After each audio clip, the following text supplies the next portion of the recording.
Dave's Big Dictionary. It is. This is a segment that we just started doing about 3 weeks ago. And the idea was to go through a standard classic dictionary. This is the Merriam-Webster, America's best-selling dictionary. The new edition, let's see how new it actually was, 2016. Hey, not too shabby. So it's got some new words in here. None that I made up, as far as I know. But real words, 75,000 of them, to be almost exact, because there's more than 75,000. The idea was to, now that I'm going to be 54 years old in 3 days, I've lived a bit. I haven't done a whole hell of a lot in my life, unfortunately, but we all collect our stories. We all collect our memories and our anecdotes and the things that struck us as weird or funny or scared us and stuff, or just the crazy things that have gone into our heads, or the music we've listened to, or books we've read, plays we've seen, movies we've watched. All of that just up there. And then maybe one day I'll write an autobiography if I ever get famous enough that someone will want to publish it. Or maybe I won't. Maybe this radio show is kind of my living memoir / autobiography, and you get it in dribs and drabs and bits and pieces. And that's what this is all about. This is about going into the dictionary randomly, literally like people do on a globe when you have a lot of money and you want to go somewhere in the world, and you just spin the globe and go boop, and you buy tickets, and that's where you go. Well, I'm not in a position to do that, but I can take my finger, flip randomly through a dictionary, put my finger down, and whatever comes into my tiny little brain about the word that my fingertip has picked out, I'll yak about for 5 or 10 minutes. And so, last couple of times, as I mentioned, the first word was chlorate, which was a little bit of a challenge until I realized it was a derivative of chlorine. So I talked about swimming pools, or an incident I had in a swimming pool, nothing like that. And what else? And last week's was defile. Okay. So this week, I flipped later in the dictionary past the C's and the F's all the way, randomly, you watched me about 2 hours ago, randomly to the word spleen. Spleen. First of all, I love the sound of the word spleen. It's a great word. And now, if I just had my vision proper, I could tell you what the hell it means. It's a noun, of course. It's a vascular organ located near the stomach and most vertebrates that is concerned especially with filtration and storage of blood, destruction of red blood cells, and production of some of my favorite things, lymphocytes.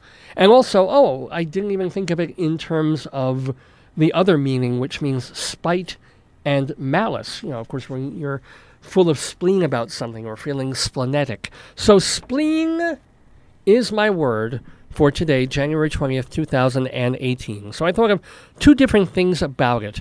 And they're both actually good. They're both happy things.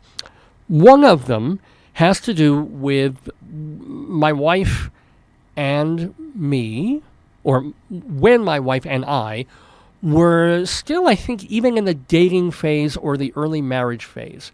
And we did what we still do today, which is watch a lot of television together. And sometimes we watch Cartoon Network or Adult Swim. I think this is an Adult Swim reference. Sometimes my memories aren't as clear and strong as I want them to be. But I know sort of the end of the story rather than the beginnings of it. I think we were watching a cartoon.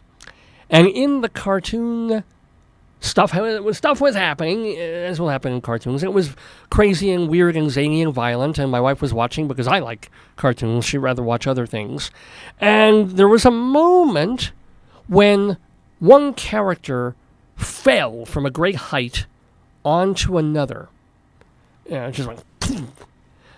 And the person crushed on the bottom said, "Is that your spleen or mine?" And it was a cute line. It was funnier the first time we heard it, and in retrospect, for the moment.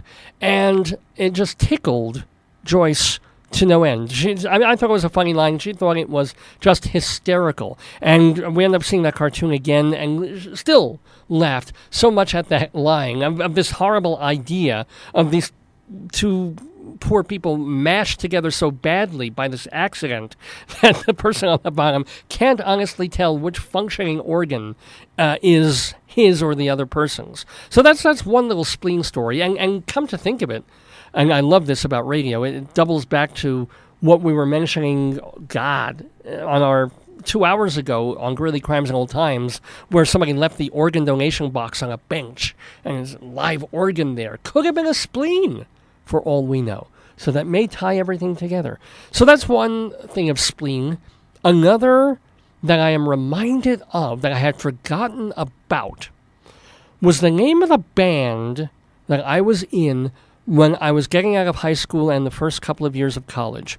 Now, when I was first in high school, I was together with folks that I knew from junior high, and we formed a band called the Fishheads. And I wrote some songs for them, some parody songs, and I was involved in singing for them and having fun with them. They were all our group. They were our coterie of friends. And there were Stephen Fish and his fabulous fish heads, right? And this was after the Dr. Demento Barnes and Barnes song came out, so it totally fit. And we didn't do the song Fish Heads. It's just that one of the people in the band was named Stephen Fish. It made perfect sense. But then we morphed into something else, because the Fish Heads was really a parody comedy band. And we ended up meeting some other people in our high school who were more serious musicians. And we're thinking in terms of a more serious comedy band, a band very influenced by what Frank Zappa and the Mothers of Invention especially had done. My friend at that time, Scott, he was incredibly into Zappa and the Mothers. And so him being sort of the leader of the band was morphing it in that direction. And we're still also writing new material and trying not to do as many parodies, trying to write zany, funny, really strange songs. We also had a crack guitarist by the name of Kevin. And so with him and a pretty decent drummer, and we had a good rhythm guitarist and our friend Jay, who was very influenced by the Grateful Dead. So we had that strain coming in, rather odd strain to put together. We weren't a jam band, though, by any stretch. We were trying to be pretty tight and funny and goofy and weird and sick, which is what I responded to. And we were looking for names of the band, and the most fun I ever had with the band, I had a lot of fun with that band, I have to say. Didn't end well. Nothing does. But in certain times, in rehearsals and stuff, we had a fabulous time at times making music and making each other laugh, really. And I don't think we laughed more than when we were trying to choose a name for the band.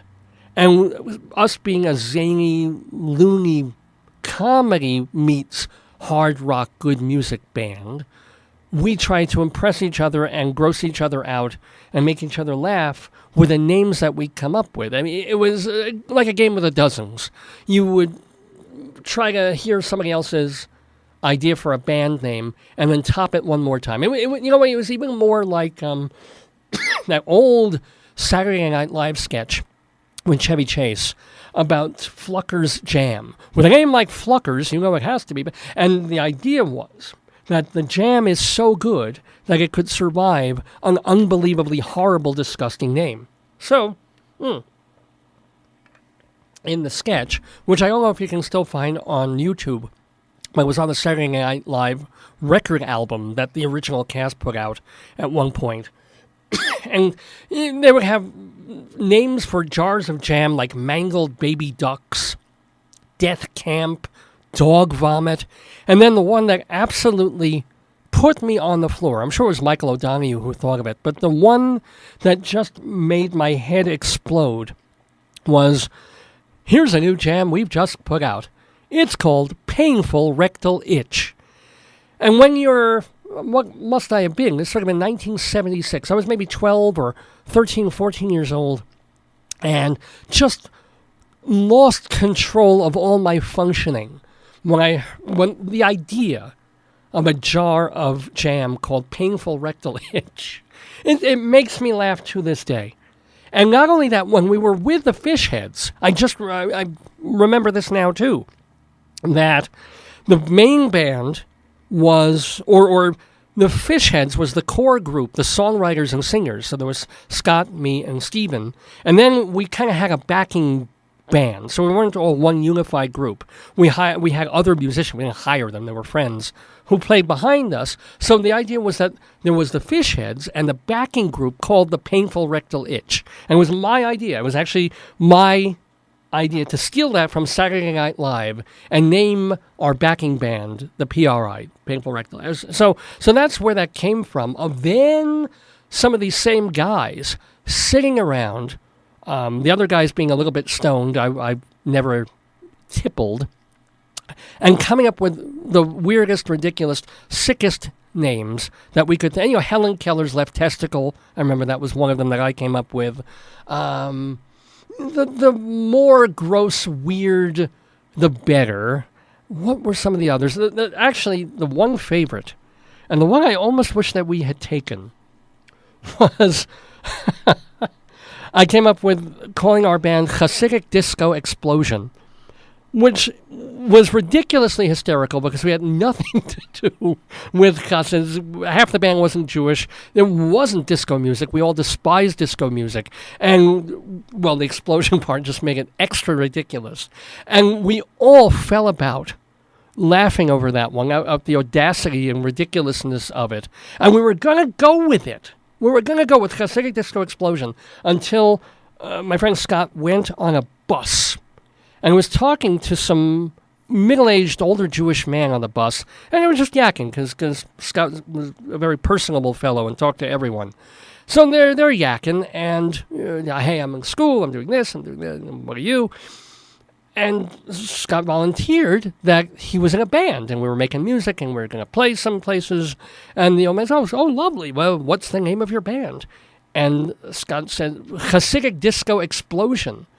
And this old Jewish man said, oh, that's wonderful. I love it. The great music and the klezmer and the klezmatics. And I love it. And at that moment, when Scott came back with that, we knew that we couldn't actually name ourselves that because we would just get so many people coming to our concerts and within 5 minutes realizing, this isn't Svika Pick, right? This isn't Yafa Yarkoni. What the hell is this? So that name was out. We didn't do the Helen Keller one. We didn't do... I almost wish we also went with one that Scott came up with called Who Peed. I came up with Who Farted, which I thought was funnier at the time. But Scott came up with one because he had this old dog that wandered around the house. And the dog was not... It was trained okay back in the day, but it lived past its sell-by date and would just peed wherever. So you wander through a room and suddenly you catch a whiff of it and it'd be, who peed? And it would just be, who peed? Question mark. I love that name too. But the name we settled on was... Wait, I'll tell you how we got there. We were leaving messages on our answering machine. I think I told this story once on the air, so forgive me if you remember this one. But Scott and I had gotten an apartment in New York when we were both going to New York University. We were finally broke the chains. We moved away from home. We got an apartment right on Carmine Street in Greenwich Village, and we were sharing there this little shithole apartment that's probably like $3,000 a month now. It was, I think, $600 or $800 then, of which Scott paid a little more because he had the bigger room with a window. So we're living there and setting everything up, and we get a phone answering machine. So girls, when they call, we have a place to call. Not that any girls were calling me, and also phone. My parents, his parents, they can always reach us. This was in the era before cell phones. So we get the answering machine, and then we want to leave answering machine outgoing messages to tell, and we're young, we're creative, we're nutty, we're Jewish. We don't want to just say, Dave and Scott are not here, please leave your message at the tone. Da, da, da. No, we want it to be funny. We want it to be zany and goofy. And we would spend ridiculous amounts of time coming up with songs, coming up with zany characters, stuff just to leave on answering machine messages. But of course, as you get older, and by the way, we weren't freshmen. I was a senior at this point. I was in grad school, and Scott was like a junior or senior going to NYU. And so we were already kind of older at this and waiting for phone calls about jobs and internships and things like that. So we also had to be kind of careful later on with leaving really silly, dumb messages. Not in the beginning, but later on. So at one point, Scott was with another friend of ours. His name was Mike. I wasn't around for this. And they were going to change our answering machine message to something more normal. Okay. Well, we're teenagers, probably in our 20s at this point, but Scott is leaving a very specific, basic, Dave and Scott are not home right now. Please leave your number after the beep. Please speak clearly. All that usual stuff that people still do on digital answering machines. This was still like a cassette tape. And then, just to be difficult, Mike would wait until towards the very end of the message and then say something goofy to ruin it. And then Scott would have to start all over again. And we'd do this, guys do this to each other. And among the things that Mike did when this happened, Scott got almost all the way through with the answering machine message, and at one point Mike said, "Sheep are moist," which was a beautiful, sick, perverted idea. But to hear it coming at the end of a message, it's like, "Please leave your name at the sound of the tone, and thank you so much. Sheep are moist." And we had to redo the answering machine message. And he said it a couple of times. They did it over and over again until finally they got a take that they could use on their answering machine. But this idea of moist sheep took hold. And it stayed in Scott and Mike's brain and filtered around and stayed with the friends of ours. And we realized, hey, that's a pretty cool idea. Moist sheep. It's not the easiest one to say. They don't really go that well together as words. But as a collective idea, if you're thinking in terms of what animal you might want to sodomize, sheep are moist. There it is, right? So moist sheep, but even that, when you're trying to be creative and top one another, isn't enough. So for a little while, maybe about a week, it wasn't just the Moist Sheep as the name of our band, but someone threw in the word, it might have been Scott, and called us Moist Sheep Splenectomy. Which was going to be, imagine that title on an album cover or a CD cover. This is post 8-track tape. Moist Sheep Splenectomy. And then we realized, first of all, nobody would be able to spell splenectomy. Anybody queuing up at a record shop, as if we ever have a record, would not even know how to pronounce the word. So we did eventually cut it down, much to my chagrin, I guess, to the Moist Sheep. And that was our name as a band for the 3 years or so that we were in existence. But I do recall that right now, that splenectomy was almost part of the band name that I was in, which comes from the word spleen, which was the word for our Dave's Big Dictionary segment, Your Spleen or Mine.